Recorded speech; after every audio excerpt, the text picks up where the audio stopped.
happen in this country. You know, a lot of times when tragic events happen in this country, a lot of what I'll always see is people saying, "Oh, well, that's not us. That's not all of us. You know, don't group us in with it." That's fine, and I totally get that. But what I never see is the second half where you condemn these people or call them out. You want to stop being associated with them, yeah, clean a little house then, okay? And that's what I'm going to do right now. I condemn this man. I condemn his acts. If you're a right winger out there or a white guy out there and you're thinking about committing an act like this, well, to quote blood for blood, you ain't my kind of white, all right? I condemn you and I excommunicate you from our community. And look at these poor families. I think the victim count's up to 20 victims and so many more people just shot. And it's just, horrible. Why would you bring such horrible sadness upon this world? For the families, I just want to say I'm so sorry that you had to go through this. And I hope this video helps in some way to at least understand how this happened so we can understand how to make sure it never happens again. Now, first things first, I want to look for inconsistencies. So one that jumps out at me is if you look at this security cam, it appears that he's wearing cargo pants, whereas in this arrest photo, he's clearly not. Now, next thing I noticed was that early on eyewitness accounts stated that there were multiple shooters, yet police say that there was only one. So if you're in that area, please be careful. These people could have gotten it wrong, of course, but just in case they didn't. Now, here's a mother stating she saw 3 or 4 shooters, so it's very possible that this shooter wasn't alone. But for now, he's the only name we have, so let's see what we could find on him. Now, he went to Plano High School, according to this IG account, which follows me, whom was already a shady page that had been on my radar because a few months back I started seeing these leftist posts on Instagram, which was weird to me because I don't follow any pages like that. And one of the good things I like about Instagram is you really only see what you're following. But I went to his account, and sure enough, I was following him, and so were a whole bunch of other right-wing pages. There's significantly less now, but at the time, there was a lot. So at one point, this page must have been pretending to be right-wing or something. I guess maybe sort of like a honeypot, get us all to follow it, and then just erase everything, start posting left-wing propaganda, maybe snag a few people away. I don't know. But when I went to this page initially, it had only had a few posts, and they were all, quote, progressive, so there's no reason I would have been following this person. And they do this, they get people on the left to catfish people on the right all the time. That's what I believe Fox News is for the most part, excluding a few people who are obviously good patriots. But that happens. So to me, that's shady connection number one, that this shady Instagram page that clearly I would have never followed, that somehow is following this radical left-wing page, is saying that they went to high school with this person. Number two is that his father was a therapist whose YouTube was immediately deleted, but thankfully, some admins saved a few of his videos. Let's look at a few things he had to say. Many years ago, not many, 7 years ago, I was a drug addict and alcoholic, and I was eking out a life upstairs alone in my old house, and was headed to work. And at that point in time, I was out on my own, and I was completely lost, and I was still addicted to selling drugs. So about 3 days later, I lost my job. So then I was without my kiddos, which I love dearly, 4 of them, and I was without any means of income. So I hit my 401k and started to find out who I was. Self-acceptance is the form of forgiveness, in my opinion. So I set out on a mission to find who I was. I had no idea who I was. Within 3 weeks, I had tapered off all medications, Zoloft, Adderall, and Xanax. So all the emotions that I've been numbing since I was 15 years old, so that is 40 years of emotions. So the father was a lifetime 40 years of being on psych meds. He was a therapist, as it says here, that he was a former director of dual diagnosis at a psychiatric hospital. So these all raise alarms to me because of the link to so many mass shooters and psych meds, which we were warned about by Bill Cooper all the way back in 1991 in his book Behold the Pale Horse, where he stated that the secret government would be using drugs and hypnosis on mental patients in a process called Orion as a way to get them to conduct mass shootings. He says that this was being done to inflame the anti-gun lobby, which is the one response that we always see right after these things. Even that Instagram page had an anti-gun post ready to drop immediately after this event. which in an emotional state, banning guns might seem like the right answer, exactly what they're counting on. But it's illogical. I mean, for starters, criminals have historically never had any trouble obtaining anything and everything they want in this country as long as they got the money. So it would not stop evil people from getting guns. It would, however, disarm the entire country, which would be devastating. Now, this shooting, unfortunately, was not stopped by an armed citizen. However, there have been many in the past that were, and you just don't hear about them because the news never reports on them. It doesn't fit the primary objective, which is to disarm America at all costs. And again, that would be a disaster. Maybe not right away, but eventually the government would be able to do anything they wanted. Now, they already do that to a degree, but this would allow for a much more nefarious level of that. And again, it would be a decade or two down the line, just enough time to lull the public into a sense that, oh, this was a good idea to ban guns. Just like how in the 90s during the Clinton administration, when DIFAS grew out of nowhere to be much more powerful than they ever were, and all of a sudden hitting your kids became a much bigger taboo, and if you did, you risked having your kid taken away. So now parents rarely discipline their kids like that. And when I was growing up, when you got out of line, you got to beat them. And I would say, okay, mental note, don't curse in front of mom again, or mental note, don't steal batteries from Caldor. And kids were much more kept in line. Now, for me, it'd be long times where we wouldn't get hit. It was only when we were out of line, and it worked. And obviously, parents would go overboard, and that's why it was an easy sell. But for 10 plus years, it seemed like a good thing, and there was still some holdover from the days of kids getting hit. But now, look, kids are way more out of control than they ever were, and you can't do nothing. Parents can't hit them, people in the neighborhood can't yell at them, or else the parents get mad. It's just an entire generation of kids unchecked. And what's the answer? Here, put them on these psych meds. Here, put your vibrant, lively kid who probably could just use a quick kick in the ass, Ritalin, and turn them into a zombie ready for reprogramming. Yeah, that's the answer. So anyway, back to the shooter's father, who we now know was a therapist. Here's another interesting connection from that video. I had a group of healers that were trained by John of God in Brazil, who came through wanting to rent my space. I rented the space to them and helped them unload their van. We unloaded these large containers. There used to be very heavy in them. I brought them all in and helping them unpack them, and they were crystal bowls. Big deal, because the crystal bowls, as you probably already know, will know very shortly, that changed the whole course of my therapy. I had a group of healers that were trained by John of God in Brazil. Well, would you look at that? So he learned from people who had studied under faith healer John of God. John of God is the faith healer who was just arrested for rape and abuse of nearly 600 women, who had ties to Hollywood with Oprah and Marina Abramovic. Oprah, who ties to Harvey, being a great friends with Harvey Weinstein, and on and on. So it all connects to each other. And one of the things John of God is also in trouble for is that he locked up women and used them as a baby farm. He'd impregnate them and then ship the babies over to Europe for 40,000 euros. Which is interesting, since it was just revealed that Epstein said he, quote, hoped to seed the human race with his DNA by impregnating women at his New Mexico ranch.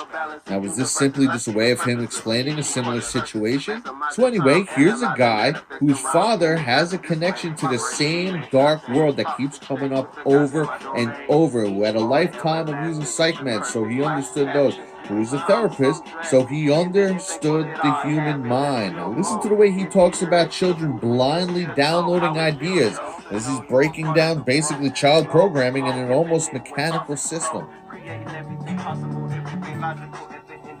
So I want to provide you with resources to help you completely set yourself free. The bottom line is there's not enough self-acceptance. We're constantly fighting to be somebody else. Now, why is that? Because we have patterns from childhood that your parents, probably good naturedly or not, put them into you, and you believe them wholeheartedly, just downloaded them because that's what you need to do to survive. Self-acceptance is the core almost of all relationships. You have patterns from childhood. When you believe them wholeheartedly, just downloaded them because that's what you need to do to survive. Now, if you look at this, here's a parental education seminar that he's on the advisory board for. So molding children's minds is something this man knows about. Now, going back to this excerpt from Behold the Pale Horse, it says that you can use ex-mental patients and psych meds coupled with post-hypnotic suggestion to get them to commit mass shootings. And it's a government program called Orion. Now, again, up at the top, he states that this is to create a feeling of insecurity so people will beg to take away the Second Amendment. And if we look closer here, starting at the very top of the page, it reads as follows. Social welfare programs were put in place to create a dependent, non-working element in our society. The government then began to remove these programs to force people into a criminal class that did not exist in the 50s and 60s. He continues, the government encouraged the manufacture and importation of military firearms for criminals to use. This is intended to foster a feeling of insecurity which would lead the American people to voluntarily disarm themselves by passing laws against firearms. And so that's why no one ever reports on the gun violence, the out-of-control gun violence problem in Chicago, because they want the gun violence. They want a feeling of insecurity. They want this stuff to happen. That they used to find barrels of guns along the train tracks. Yeah. Just sitting there, Uzis, like fully automatic guns, bro, like just sitting there for people to find. Little kids in the ghetto throwing rocks on the train tracks, what they do, stumble across a whole barrel of guns. So you think the government left Absolutely. them there? Have you heard of any such thing Mm-hmm. in Long Beach? Not Long Beach, but Watts, Compton.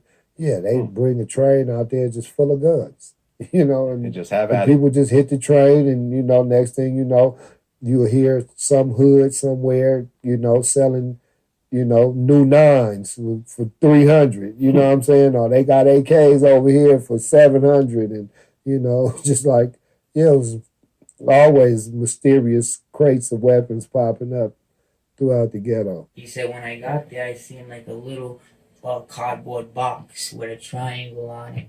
He said I opened it, and no lie, I swear on my mother, he said this. He seen 4 Glocks in there with 30 round clips and 2 big boxes of ammo just sitting in the cardboard box. Carlos pulls up walking. He's like, what the hell's that? Mike's like, yeah, you won't believe what I found. He lifts up the box, the lid of the box, 4 Glocks, 30 round clips. The clips, the magazines ain't even in them. They're outside the gun. The bullets, 2 big boxes of bullets, he says. I'm like, wow. So I guess Carlos is like, damn. Mike's like, yo, what should we do? Is keep these? Should we turn these in? He's like, fuck that, we ain't turning these in. Carlos said, you heard about the guys that turned in the guns a couple months ago? And this is true. Some guys from Chicago found a crate of guns by the train, and they go and turn them in, and the cops try to put the guns on them, and freaking they end up leaving or whatever. They couldn't pin the guns on them. The next day, the same guy that found the guns reports that the guns were back in the same spot near the trains. Now, who else can put them back in the same spot near the trains when that guy brought it to the cops? So Carlos and my boy Mike was like, nah, fuck that. We ain't gonna bring it to the police now. The police probably put it there in the first place. This stuff been happening for the longest time. People are just starting to wake up to it now. All the OGs already know. The older people, the young OGs are just starting to wake up to it right now. Growing up in Chicago in the early 90s, the same situation was happening. I've been in Chicago where a person came into my house and knocked on the door to come and get me early in the morning, 6:30 in the morning, and said, come with me, man. It's a crate of guns in the alley. And I got up, ran out there, and sure enough, there was a crate of guns. And during that time when we in it, you're not thinking about where did the guns just come from? You know, you never think about that type of stuff, like where did the guns come from and why are they here? But now that I'm older, I can kind of tell you that it's a diabolical plot. Nothing is stopped. The guns are still there. The guns are still being placed in these different strategic communities. It's a plan. It's not out in Bridgeview. It's not out in, Westmount. They're putting it in the hundreds for sure. Yeah, they putting it on 55th. They putting it in Inglewood. 6:30 in the morning while older people that's at work, you sleep. You're not outside. So, you got the streetwalkers and the people that's out, they hustling and they out all types of day. Yeah, they're the ones that's going to run across them. And who would go and tell the police? I never went to go tell the police when we found some guns. That don't even make sense. Why would you go tell the police? So people are wondering why so much violence. Think about it. You think about this. Okay, the police are locking people up constantly in Chicago every single day. They're taking guns off the street every single day, every day. So how is it that all of these guns just keep appearing? Where are all the guns coming from? Nobody's going to the gun store buying these guns. So where are all these guns? Now, this is another part that you don't know. I was so used to having exotic guns that I thought that was the norm. You understand what I'm saying? I'm saying far as, I don't know if are you familiar with guns, but a fully automatic handgun is almost impossible to get. You know what I'm saying? A fully automatic assault rifle, that's not common. It may sound common, but that's not common. A Uzi that's fully automatic, that's not common. So I was so used to having everything in the area that I knew of was fully. It shot fully automatic, fully. So me being 17 and 18 and in my 20s, I was so naive that I believed that's how all guns was. I seen so many different exotic guns on the street running around in different areas with the guys just running around. I thought that was the norm. So now I'm an older gentleman. I'm out here, I switched my life around. I'm living right, So now I cleared my name up and got my record sealed. And I'm going to the gun shop and I'm going to the shooting range, shooting like I'm supposed to. And I go into gun stores and I'm asking for certain guns and they looking at me like I'm crazy. Like I made that gun up. These are guns that I've seen several times in different areas that the gun stores saying, huh? How would that be on the street? That's something that you would have to get specialized, customized. You see what I'm saying? But these guns are on the streets of Chicago. And my point to you is, yeah, we can't try to make an excuse for the kids out there shooting. And it ain't all kids, but we can't make an excuse. But I want you to look at the bigger picture. Where are they getting the guns from? What walked through my head, the first thing was I heard the shots, so I assumed it was firecrackers.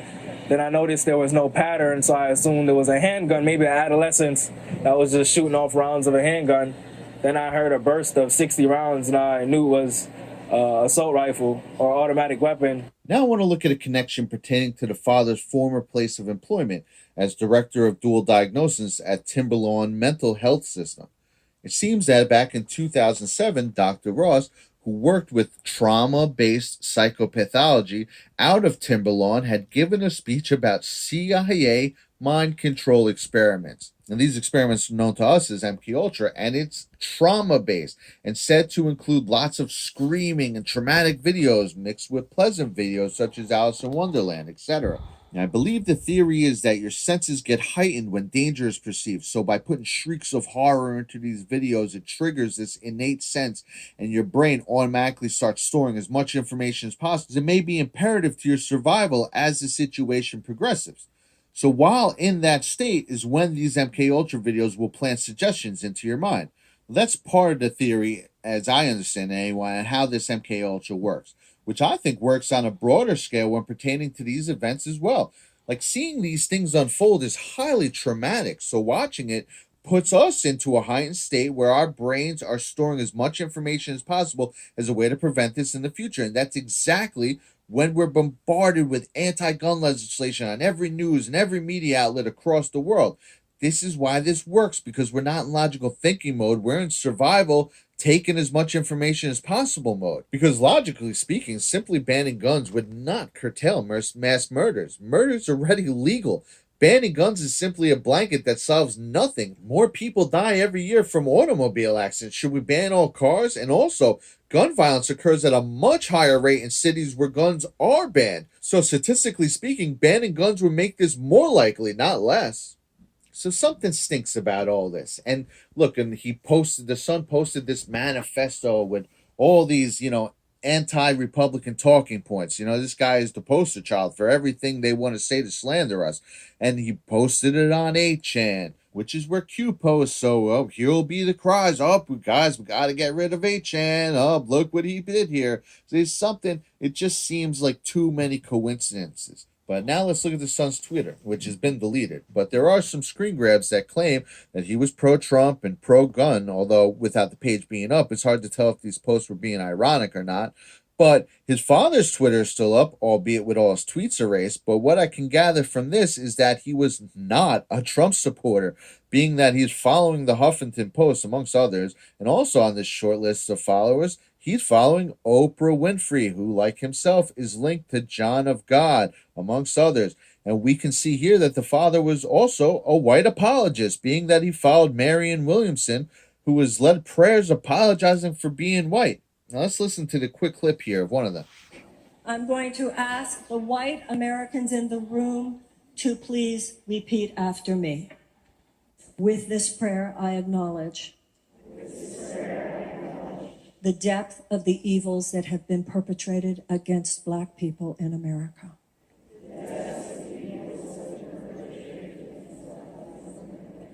From slavery to lynchings to white supremacist laws to the denial of voting rights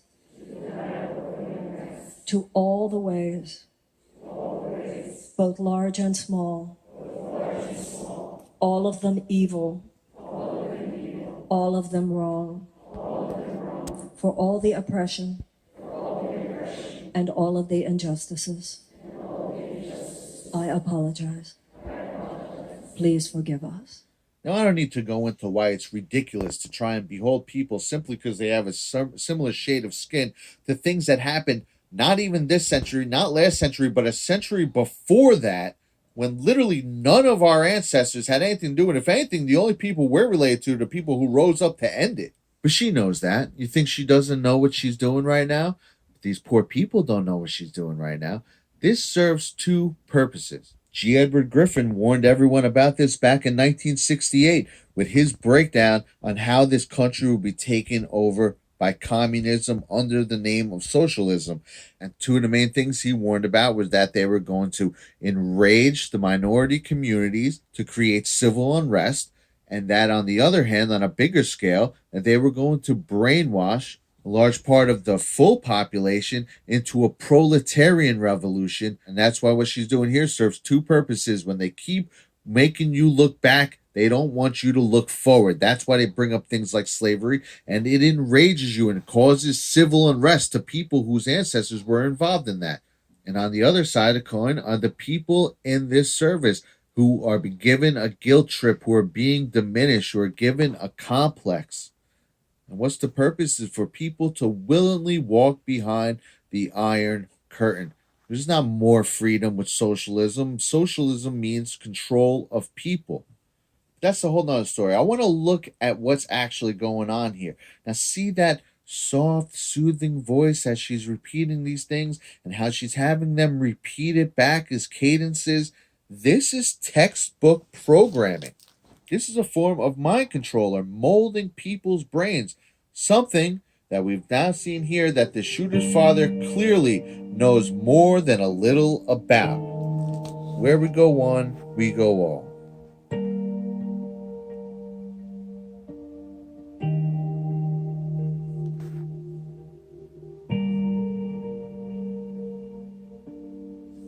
Self-acceptance is the core almost of all neuroses. You have patterns from childhood. When you believe them wholeheartedly, you just downloaded them because that's what you need to do to survive.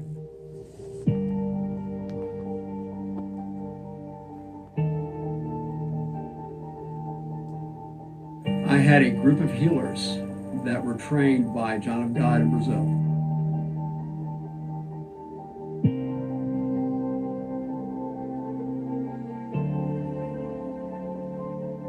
The communist program for revolution in America is divided into two phases, violent and nonviolent. Both types of revolution are being used against us today.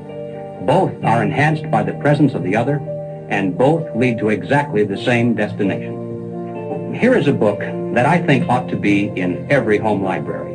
It's entitled Color, Communism, and Common Sense by Manning Johnson. He was appointed to the National Negro Commission of the Communist Party, USA. But after many years, Manning Johnson finally came to the realization that the communists weren't the least bit interested in improving the conditions of the Negro people. He discovered that instead they were merely planning to use his people, and these are his words, to use them as cannon fodder in a bloody revolution to destroy America.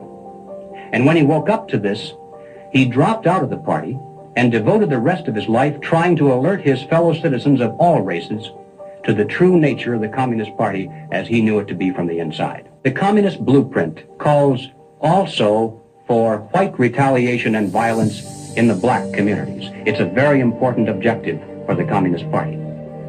So far, they've only been able to involve a small percentage of our Negro people in this war of national liberation. The great majority want no part of it in any form. But the one sure way to change that is to have white vigilante groups striking into the Negro sections, supposedly to seek revenge. We mustn't kid ourselves into thinking that the communists have placed their agitators only into the black communities. They're working both sides of the street. They want hatred, violence, and bloodshed between the races, and they don't care how they get it or whom they use, even children if necessary. The nonviolent phase of revolution actually is more important to the communists and more potentially dangerous to us. Now, the strategy for this phase calls for the gradual transition of our government into a communist regime, done peacefully and legally, but under the banner of socialism.